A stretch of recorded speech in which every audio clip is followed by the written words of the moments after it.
It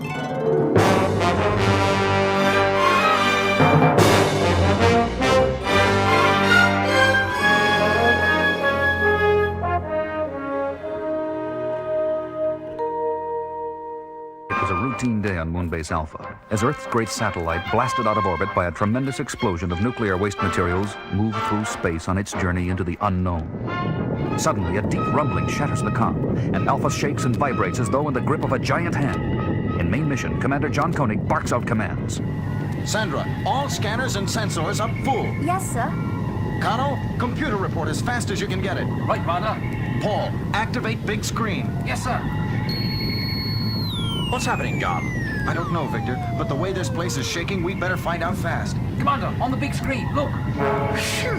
If I didn't know better, I'd swear we were in the middle of a terrestrial hurricane. All that debris out there, like a cosmic minefield. Commander, computer reports radiation level at danger point and rising. Paul, activate radiation and meteorite defense screens. We're going to red alert. Seal all bulkheads. Damage units and medical, stand by. The storm builds to a ferocious climax, with sound levels beyond the limits of human endurance. And suddenly, all personnel black out and fall to the floor, oblivious to the fury raging around them. And then, just as suddenly, it is over. And one by one, they revive as the moon emerges from the turbulence. Sandra, get damage reports from all sections. Paul, do we have power? I think so, sir. Yes, we do. Good. Activate big screen. Well, we're in the clear at least. Commander, no major damage reported, just a few minor injuries. That's a help. Victor, what do you think that was all about? According to the navigation charts, there should have been no stars or planets or any concentrations of matter in this area. Nothing but empty space. Then how do you explain all that debris we passed through? The only conclusion I can reach is that we have come through a black hole in space. A black hole? But wouldn't that have drawn us into a dying star and incinerated us? Not if we passed through the outer fringes only and came within the gravitation field of another star, which... Commander, a new contact. Paul, bring it in on the big screen. A planet. A big one. Kano, computer readout. Diameter 7926 miles at equator. Atmosphere breathable. Cloud cover H2O. Surface temperatures compatible with human existence. John, look at that cloud cover, broken by patches of blue. The general configuration, could it possibly be? Commander, I get life signs. Commander, I don't believe it. That planet, it's ours. There's no mistake, John. It is. It's the Earth.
There's something strange about all this.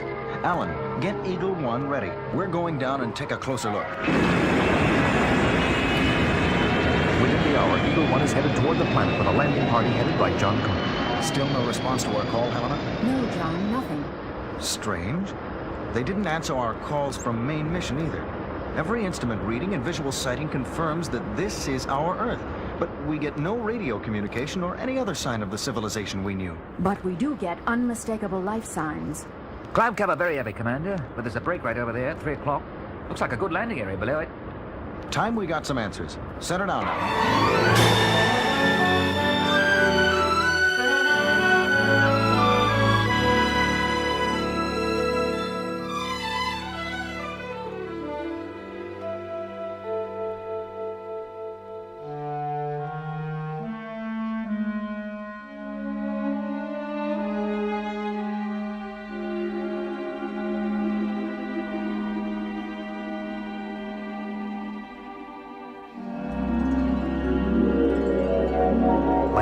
tabletop on the surface, they step out of the Eagle, leaving Alan inside, and find themselves overlooking a veritable Garden of Eden. Green valleys and cool waters ringed in by a circle of mountains that shut out a hostile, unseen world beyond.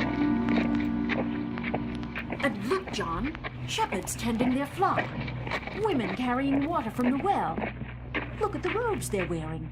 It's as though we... Yeah, I know. As though we had stepped back thousands of years in time. I think that's exactly what we have done, John. What do you mean? According to computer readings I made on board Alpha, and every calculation I've come up with since, we are back at or near the beginning of time. The Old Testament year 3347 BC. Ridiculous, Victor. There must be some mistake. Maybe the storm threw the computer off kilter. No mistake, John. Somehow we must have passed through a time warp in space when we passed through the black hole. We have returned to the Earth of biblical times. Incredible. Koenig here. What's up, Alan? Our onboard instrumentation seems to have gone haywire, Commander. What's wrong? Computer says it's the year 3347 BC. Computer is right, Alan. You're kidding, Commander. It's no joke, Alan. Keep an eye on the instrument readings and let us know if anything else unusual shows up. We're going down into the land of Canaan.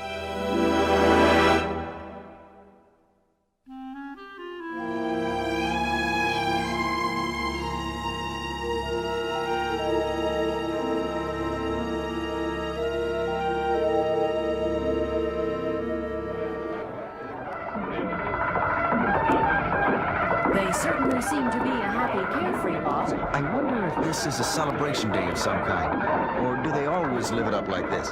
Victor, how's your knowledge of the language? Fortunately, I've brought along something I've been working on for years. I call it the commulator. Looks like a modified comlog. Exactly. I've built in a miniature computer which is programmed not only to translate what is said to us, but translate what we say into any language instantaneously. Look, that bearded old man haranguing the crowd over there. Let's see if we can understand him. You have sinned in the eyes of the Lord. If you do not turn away from the path of evil and repent, then will he surely destroy you. It works. We can understand everything. Go tell it to the sheep and camels and the elephants, you crazy old coot. Maybe you'll get them to repent. The Lord will send down rain for 40 days and 40 nights, and every living thing will be destroyed. It hasn't rained for 6 months, and there's not a cloud to be seen in the sky. Sinners! Blasphemers! You have been warned. I can do no more. Yes, you can. You and your sons can go sail your crazy boat up over the mountaintop. Good Lord. You know who that old man is? It's Noah. And both the young man mentioned, it must be the Ark. He was right about one thing, though. The weather seems to be perfect. But as crazy as it sounds, if that is Noah, then we know how the story ended. I wonder, is the Earth going to get a second chance? What's that rumbling? Alan, give me seismograph reading. Seismograph indicates deep subterranean turbulence about 1,000 miles from this location, with a reading of 9.9 on the Richter scale. And Commander, the barometer is falling faster than I've ever seen before. Run the figures through the computer, Alan, and give me a readout. Okay, here it comes. Earthquake potential maximum. Tidal wave probability 99%. Cloud cover now encompassing rest of Earth will close in over this area. Conclusion, cataclysmic earthquake activity combined with cloudburst and tidal wave will create flood conditions engulfing whole planet. Commander, we gotta get out of here. I've got to try to warn the people first, Alan. Stand by. What are you going to do, John? Watch me. Grabbing the commulator out of Victor's hands, he runs to the platform where Noah had been standing and shouts to the people. Listen to me. Everyone, listen. You are in extreme danger. There is going to be a flood. You will all be drowned unless you go up to the mountains now. Don't listen to that stranger. He's as crazy as old Noah. Just look at the crazy way he's dressed. I can prove what I say. I have scientific evidence. Come on, John, it's no use. They won't listen to you any more than they listen to Noah. What a frustrating feeling to know the tragedy about to happen and not to be able to do a thing about it. How can you change history that has already been recorded? Yeah, I guess you're right. Let's get back to the Eagle.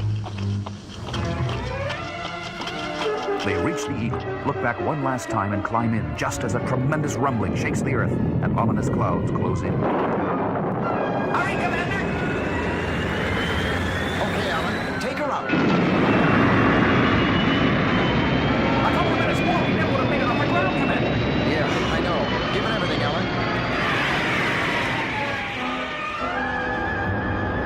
1 calling main mission.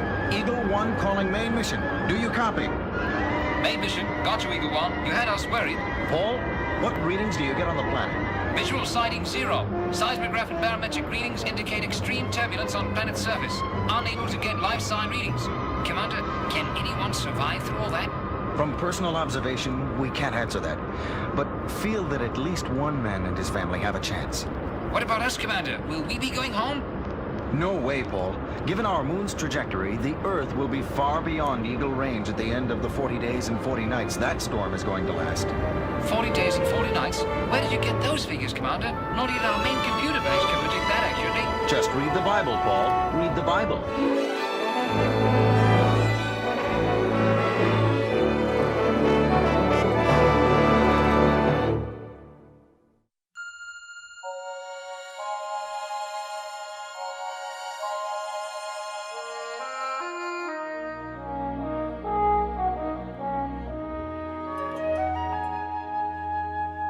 A few days later, in main mission, It was an extraordinary experience, John. But heartbreaking to be so close, and yet so far. Commander, Yes, Sandra. computer, it's going berserk. Look, The date readings. Years clicking past like seconds. it started at 3347 BC, but look at it. It stopped. The year is 2002 AD, where we were before the whole thing began. Victor, any explanation?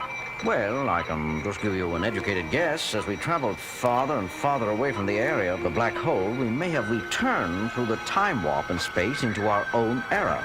Or were we all just the victims of a mass hallucination, brought on by the mind-twisting forces set loose in the pressures of a space storm? We may never know, but whatever it was good to have been home again, even if just for a few hours.